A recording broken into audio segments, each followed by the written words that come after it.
حضرت زید بن عبداللہ اپنے باغ کو پانی دے رہے تھے تو کسی نے جا کے بتایا کہ حضور کا وصال ہو گیا۔ انہوں نے ایسے ہاتھ اٹھا لیے اور کہا اللہم اذہب بصری حتی لا ارا بعد حبیبی محمد احدا، اے اللہ مجھے اندھا کر دے، میری آنکھوں کی بینائی اچک لے۔ یہ آنکھیں رکھی ہی اس لیے تھیں کہ تیرے محبوب کو دیکھتا تھا، اب حضور چلے گئے ہیں تو میں نے ان چراغوں کا کیا کرنا ہے۔ حضرت حسان بن ثابت نے جو اس وقت اشعار کہے، کہتے ہیں کاش کہ کوئی کالا سانپ مجھے ڈنگ مار جاتا اور میں دوسری سانس نہ لیتا۔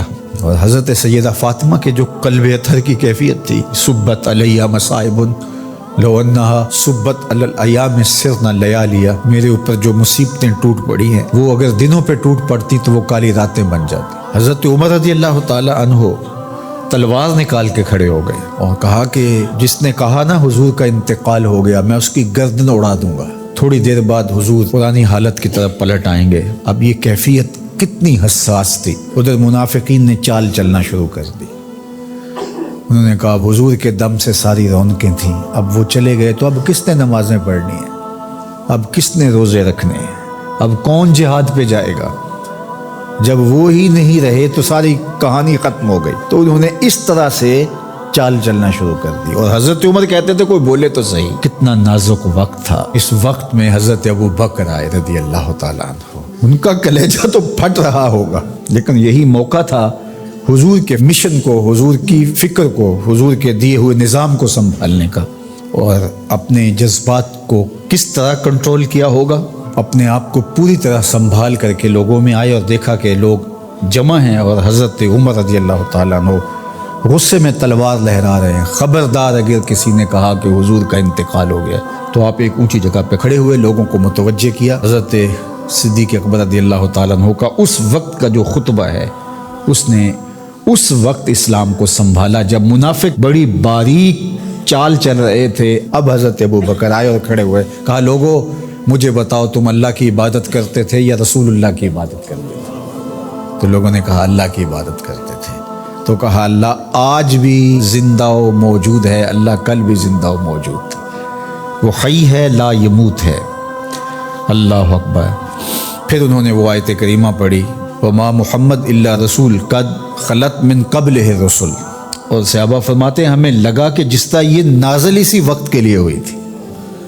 اور پھر لوگ سنبھلے اور پھر حضرت سیدنا صدیق اکبر رضی اللہ تعالی عنہ نے اس مشکل وقت دین کو سنبھالا اور پھر حضور علیہ الصلوۃ والسلام کے مشن کے لیے کھڑے ہوئے۔ لشکر اسامہ بن زید بن حارثہ رضی اللہ تعالیٰ عنہ کو روانہ کیا جا چکا تھا، حضور نے خود روانہ کیا تھا۔ ابھی جرف کے مقام پر ہی یہ لشکر پہنچا تھا، مدینہ المنورہ سے تھوڑا باہر نکلا تھا کہ حضور کے وصال کی خبر آئی تو یہ واپس آ گئے۔ تو بعض صحابہ نے کہا کہ اب مدینہ المنورہ کے حالات وہ نہیں رہے، اطراف کے اندر قبائل سر اٹھا سکتے ہیں جو دبے ہوئے تھے۔ اب حضور کے وصال کی خبر پھیل گئی ہے تو کوئی مدینہ المنورہ پر حملہ نہ کر دے، اور بہترین جنگجو اس لشکر میں شامل ہیں، تو اگر حملہ ہو گیا تو پیچھے سے دفاع نہیں ہو پائے گا، تو لہٰذا اس لشکر کو حکمت یہ ہے کہ روک لیا جائے۔ حضرت صدیق اکبر رضی اللہ تعالیٰ عنہ نے کہا کہ نہیں، یہ حضور کا روانہ کردہ ہے، جا کے رہے گا۔ بلکہ آپ نے تاریخی جملہ کہا کہ اگر مجھے یقین ہو کہ جنگلوں سے جانور آ کے ہمارے جسم کی بوٹیاں بھی نوچ کے کھا جائیں گے، یہ لشکر پھر بھی روانہ ہوگا۔ لوگوں نے حضرت عمر سے کہا کہ ضرور لشکر کو روانہ کریں، لیکن حضرت ابو بکر رضی اللہ تعالی عنہ سے اتنا کہیں کہ امیر لشکر کو معزول کر کے کوئی اور قریشی سردار بزرگ اس کا امیر بنا دیا جائے۔ 9 عمر لڑکا ہے، دوسرا غلام زادہ ہے، تو بڑے بڑے قریشی سردار اور جنگجو ان کی قیادت کو قبول کرنے سے انکار نہ کر دیں۔ تو وہ گئے اور جا کے کہا کہ بڑے بزرگوں کی یہ رائے ہے کہ آپ ضرور لشکر کو روانہ کر دیجئے، لیکن اتنا کیجئے کہ میرے لشکر کو تبدیل کر دیجئے۔ حضرت صدیق اکبر کے چہرے پر جلال آ گیا اور آپ نے جو جملے کہے وہ اتنے سخت تھے، ثقلت امک یبن خطاب، اے خطاب کے بیٹے تیری ماں تجھ کو روئے۔ استعملہ رسول اللہ وقد تامرنی ان اعزلہ، ان کو امیر لشکر اللہ کے رسول نے مقرر کیا ہے اور میں کون ہوتا ان کو معزول کر دوں؟ کہا لشکر جائے گا، اسامہ بن زید کی قیادت میں جائے گا، جس نے جانا ہے جائے، جس نے نہیں جانا میں کوئی پرواہ نہیں ہے، چونکہ ان کو امیر لشکر اللہ کے رسول نے مقرر کیا۔ اللہ اکبر۔ پھر جب لشکر اسامہ کو روانہ کیا حضرت صدیق اکبر نے تو حضرت اسامہ کے گھوڑے کی باغ اپنے ہاتھوں سے پکڑی اور اسامہ کو اوپر سوار کیا رضی اللہ تعالیٰ عنہ، اور نیچے ساتھ پیدل چلے، اللہ اکبر، اور ساتھ یہ کہتے جاتے تھے اسامہ تو وہ ہے جس کو میرے رسول نے مقرر کیا ہے۔ اور پھر یہ لشکر کامیاب اور بامراد ہو کے لوٹا تو یہ سیدنا صدیق اکبر رضی اللہ تعالیٰ عنہ کا حضور علیہ السلام کے فیصلوں کو من و عن قبول کرنے کا جذبہ تھا، جس انداز سے انہوں نے حضور علیہ السلام کی فکر پہ پہرا دیا، حضور کی تعلیمات کو اجاگر کیا اور حضور کے فرمان کو حرف آخر سمجھا، اور اس کے بعد انہوں نے اپنی رائے کو وہاں فنا کر دیا۔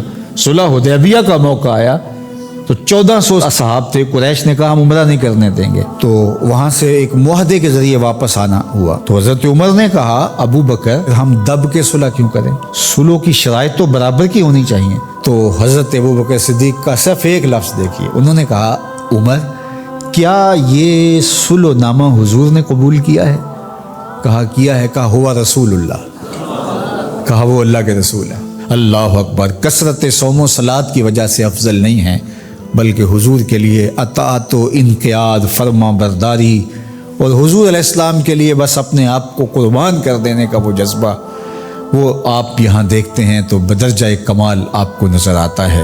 فرمایا کہ میں اللہ کے علاوہ اگر کسی کو خلیل بناتا تو وہ ابو بکر کو بناتا، لیکن میرا خلیل اللہ ہے۔ اللہ اکبر، امن الناس بر مولائے ما، کلیم اول سینائے ما، ہستیو کشت ملت راچو ابر، ثانی اسنینو غارو بدرو قبر۔ دیکھیے کہاں کہاں حضور کی قربت، یہ شک ہوئی تے چل مدینے۔